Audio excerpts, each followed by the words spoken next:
எங்கே தான் போனேன்? என்னடா இது? ஏறா, இதை எடுப்போம். இதான் கரெக்டு. வா போகலாம். ஐயோ, ஒரு மான்குட்டி இருக்கு. சரி, விசில் அடிப்போம்.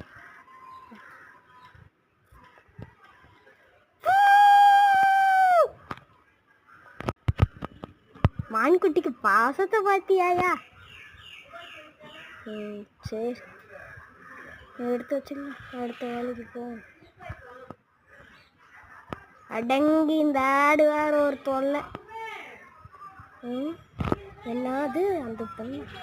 இந்தா அணி சாப்பிட்டு பாரு. இந்தா நல்லா இருக்கும். அப்படியே போயிடணும். ஓகேவா? சரி. ஏய், என்ன எனக்கு கொடுக்க வேண்டிய மோதிரத்தை அதுக்கு கொடுக்குறேன்.